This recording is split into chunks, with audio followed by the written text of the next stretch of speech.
નમસ્કાર. આજના ખાસ વિશ્લેષણમાં તમારું સ્વાગત છે. આજે આપણે ગુજરાતી સાહિત્યના આધુનિક યુગના એક બહુ જ પ્રખર અને પ્રતિબદ્ધ સર્જક દલપત ચૌહાણ વિશે વાત કરવાના છીએ.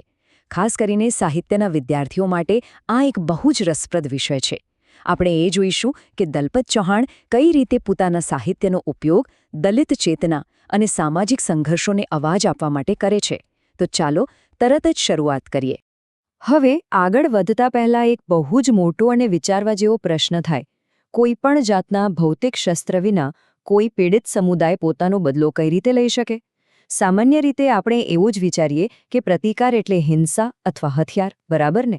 પણ અહીં જવાબ સાવ અલગ છે. આ જવાબ છુપાયેલો છે સ્મૃતિ એટલે કે યાદો અને સાહિત્યની પ્રચંડ શક્તિમાં.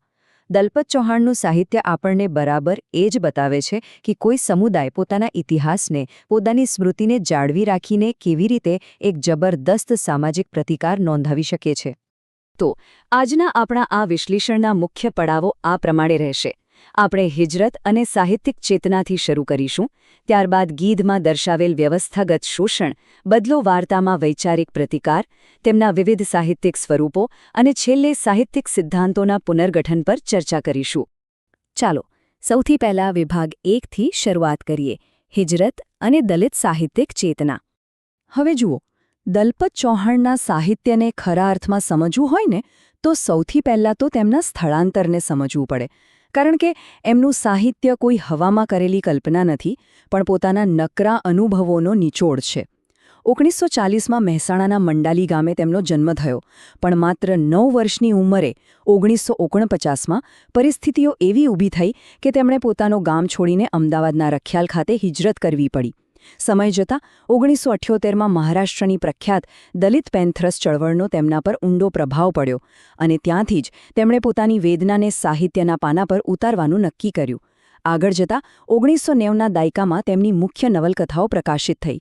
આ જ એમનો અંગત ઇતિહાસ છે જે તેમના સાહિત્યનું સૌથી મોટું ચાલક બળ બન્યો. પણ આપણા મનમાં પ્રશ્ન એ થાય કે આ હિજરત કરવી શા માટે પડી? તો એનું મુખ્ય કારણ હતું વેઠ પ્રથા. બહુ જ સરળ શબ્દોમાં કહીએ તો વેઠ પ્રથા એટલે કોઈપણ પ્રકારના મહેનતાણા વગર બળજબરીથી કરાવવામાં આવતી મજૂરી. આઝાદી મળ્યા પછી જ્યારે આ અત્યાચારનો વિરોધ શરૂ થયો ત્યારે દલપત ચૌહાણના પરિવારે રાતોરાત પોતાનું ગામ અને સ્મશાનની જમીન પણ છોડીને સ્થળાંતર કરવું પડ્યું હતું. આ જે સિસ્ટમેટિક શોષણ હતું ને તે જ તેમની નવલકથા મલક અને બીજી ઘણી કૃતિઓના પાયામાં રહેલું છે. તેઓ પોતાના આ અંગત અને કડવા અનુભવને આખા સમુદાયના સ્થળાંતરના એક જીવંત દસ્તાવેજ તરીકે રજૂ કરે છે. હવે આગળ વધીએ વિભાગ 2 તરફ. ગીધમાં વ્યવસ્થાબદ્ધ શોષણ. અહીં ગીધ પક્ષીનો ઉપયોગ એક અત્યંત શક્તિશાળી મેટાફર એટલે કે પ્રતીક તરીકે કરવામાં આવ્યો છે. જરા વિચારો, ગીધ શું કરે? તે મરદાને ફાડીને ખાય છે, ખરું ને? બસ એ જ રીતે સમાજના અમુક પ્રભાવશાળી વર્ગો ગરીબ અને પછાત વર્ગની લાચારીનું નિર્દયતાથી શોષણ કરે છે. આ એક આખી શોષણખોર સામાજિક વ્યવસ્થાનું બહુ જ સચોટ પ્રતીક છે. આખી નવલકથાની કથા ઈસો નામના એક દલિત ખેતમજૂર અને દિવાળી નામની સવર્ણ માલિકની દીકરીની આસપાસ ફરે છે. પણ ધ્યાન રાખજો, અહીં કોઈ ફૂલ ગુલાબી રોમેન્ટિક પ્રેમકથા નથી ચાલતી. એના બદલે અહીં એક ભયાનક સામાજિક ડર છે. ઈસો પોતાના જ પરસેવાથી સિંચેલા ખેતરમાં કેવો અલગાવ, એક જાતનું એલિનેશન અનુભવે છે, તેનું આ બહુ જ હચમચાવી દે તેવું ચિત્રણ છે. એટલું જ નહીં, અસ્તિત્વ ટકાવી રાખવા માટે મૃત પ્રાણીઓ ખાવાની વિધિનું જે વર્ણન અહીં છે ને તે ગુજરાતી સાહિત્યમાં ભાગ્યે જ ક્યાંય જોવા મળે. આના પરથી સ્પષ્ટ થાય છે કે આ કૃતિ કઈ રીતે સમુદાય, જેન્ડર અને સામાજિક આર્થિક દરજ્જાની અસમાનતાઓ એકબીજા સાથે કેટલી જટિલ રીતે જોડાયેલી છે તેનું એક ઉત્તમ આંતરછેદીય વિશ્લેષણ પૂરું પાડે છે. અહીં એક બહુ જ રસપ્રદ તફાવત નોંધવા જેવો છે. મરાઠી સાહિત્યકાર વિજય તેંડુલકરના એક બહુ પ્રખ્યાત નાટકનું નામ પણ ગીધ જ છે. પણ એ નાટક મુખ્યત્વે મધ્યમ વર્ગની ભૌતિક લાલચ અને નૈતિક પતનની વાત કરે છે, જ્યારે તેની સાવ સામે છેડે દલપત ચૌહાણનું ગીધ જાતિ આધારિત વ્યવસ્થાગત શોષણ અને એક દલિત વ્યક્તિની જમીની વાસ્તવિકતા પર સીધો જ પ્રહાર કરે છે. બંનેનો વિષય અને નિશાન સાવ અલગ છે. અને આ જ વસ્તુ બહુ સુંદર રીતે દર્શાવે છે કે દલપત ચૌહાણ આપણા મુખ્ય પ્રવાહના સાહિત્યથી કઈ રીતે જુદા પડે છે. દાખલા તરીકે પન્નાલાલ પટેલની નવલકથાઓ આપણે વાંચીએ તો એમાં ગરીબી કે લાચારી પાછળ કુદરતનો પ્રકોપ અથવા દુષ્કાળ જવાબદાર હોય છે. પણ ચૌહાણનો વાસ્તવવાદ એકદમ કઠોર છે. તેમના મતે ગરીબી પાછળ કુદરત નહીં પણ માણસે જ ઊભી કરેલી આ સામાજિક વ્યવસ્થા અને ઊંચ નીચના ભેદભાવો જવાબદાર છે. અહીં કોઈ બીજું નહીં પણ સમાજની વ્યવસ્થા પોતે જ સૌથી મોટી વિલન છે. ચાલો હવે વિભાગ 3 પર જઈએ.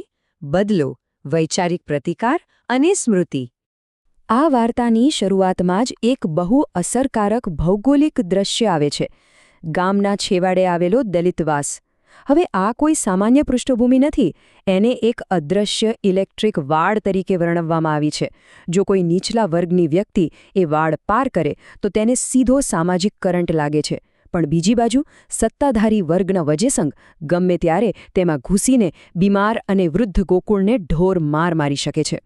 આ આખું દ્રશ્ય મિશેલ ફુકોના માઇક્રોપાવર અને શારીરિક શિસ્તના સિદ્ધાંતનું એકદમ જીવંત ઉદાહરણ પૂરું પાડે છે. વાર્તામાં સૌથી મોટો વળાંક ત્યારે આવે છે જ્યારે લાચાર ગોકુળ માર ખાતી વખતે એક સ્મૃતિ, એક જૂની યાદ જાગૃત કરે છે. તેને યાદ આવે છે કે વર્ષો પહેલાં જ્યારે ભયંકર દુષ્કાળ પડ્યો હતો ત્યારે આ જ અહંકારી વજેસંઘના પિતાએ અનાજ માટે ગોકુળના ઘરે જ ભીખ માંગી હતી. આને ઐતિહાસિક કૃતજ્ઞતાહીનતા કહી શકાય. સત્તા હંમેશા પોતાનો ભૂતકાળ ભૂસી નાખવા માંગે છે, પણ ગોકુળ માત્ર આ એક સત્યને યાદ રાખીને સત્તાના એ નૈતિક પાયાને જ મૂળમાંથી હચમચાવી દે છે. આ પરથી આપણે જોઈ શકીએ છીએ કે ગોકુળ ભલે શારીરિક રીતે માર ખાઈને હારી જાય છે, પણ વૈચારિક રીતે તો તે જ સાચો વિજેતા છે. બીજી તરફ તેનો નાનકડો પૌત્ર નાનો આખી હિંસા જોતો ચૂપચાપ ઊભો છે. આ શું બતાવે છે? આ આવનારી પેઢીમાં ડર કેવી રીતે નોર્મલાઇઝ થાય છે તેનું પ્રતીક છે. ગોકુળનું આ આંતરિક મનોમંથન અને સ્મૃતિનો પ્રયોગ ખરા અર્થમાં ગાયત્રી સ્પિવાકના સબોલ્ટન અવાજના સિદ્ધાંતને સાકાર કરે છે. આ વાર્તા શીખવાડે છે કે કોઈ પણ પ્રતિકારની ખરી શરૂઆત હંમેશા મનમાંથી જ થાય છે. હવે વિભાગ 4 જોઈએ. બહુશાખાકીય સ્વરૂપો અને અવાજો. દલપત ચૌહાણનું યોગદાન માત્ર નવલકથા કે વાર્તા પૂરતું સીમિત નથી. તેમણે કવિતાઓ અને નાટકોના ક્ષેત્રે પણ જબરદસ્ત ખેડાણ કર્યું છે.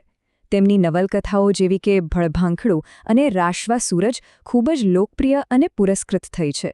આ ઉપરાંત અનાર્યાવર્ત અને હરીફાઈ જેવા બહુ ચર્ચિત નાટકો દ્વારા તેમણે સ્ટેજ પર એટલે કે રંગભૂમિ પર પણ દલિત પ્રશ્નોને બહુ મજબૂત અવાજ આપ્યો છે. સાહિત્યના દરેક ફોર્મેટમાં તેમની પકડ અદ્ભુત છે. હવે જરા તેમની કવિતાના આ શબ્દો જુઓ. એક અર્ધખીલી કોમળ કળીસી દલિત કન્યા પર કેટલી વાર રેપ કરી શકાય? એક નિઃસહાય દલિતની ઝૂંપડી સળગાવી કેટલા શિયાળા તાપી શકાય? આ વાંચીને રૂંવાડા ઊભા થઈ જાય, ખરું ને? આ માત્ર કલ્પના નથી, પણ સમાજનો અત્યંત કડવો અરીસો છે. સાહિત્યના રાજમાર્ગ પર દલિત સાહિત્યની જે નવી કેડી કંડારવાની હતી તે આવા જ સીધા, આક્રોશપૂર્ણ અને વાસ્તવિક સવાલોથી જ શક્ય બની છે. અને હવે છેલ્લે વિભાગ 5 સાહિત્યિક સિદ્ધાંતોનો પુનર્ગઠન. પોતાના અનાર્યાવર્ત નાટકમાં દલપત ચૌહાણે માત્ર વર્તમાન વ્યવસ્થાની જ નહીં પણ આપણા પ્રાચીન મહાકાવ્યોની પણ કસોટી કરી છે. તેમણે મહાભારત જેવા ગ્રંથોનું એક સાવ નવા બિનઆર્ય દૃષ્ટિકોણથી અર્થઘટન કર્યું છે. તેઓ સ્થાનિક બોલીઓને જીવંત રાખીને માત્ર વાર્તાઓ નથી કહેતા, પરંતુ એ પૂરા વર્ગનો ઇતિહાસ ફરીથી લખી રહ્યા છે. એ વર્ગ જેને ઐતિહાસિક રીતે હંમેશા હાશિયામાં ધકેલી દેવામાં આવ્યો હતો. આને કહેવાય સબઓલ્ટર્ન ઇતિહાસને સક્રિય રીતે પાછો મેળવવો. તો આ સમગ્ર વિશ્લેષણના અંતે એક બહુ જ મોટો અને ડરાવતો પ્રશ્ન ઊભો થાય છે. આજના ડિજિટલ યુગમાં જ્યાં માત્ર એક ક્લિકથી ડેટા અને માહિતી સેકન્ડોમાં ભૂસી કે બદલી શકાય છે, ત્યાં સાચા અર્થમાં ઇતિહાસ અને સ્મૃતિ પર કોનું નિયંત્રણ રહેશે? શું આ નવી ટેકનોલોજી આવા દબાયેલા અવાજોને કાયમ માટે સાચવી રાખશે કે પછી સત્તાધીશો તેને હંમેશ માટે ભૂંસી નાખશે?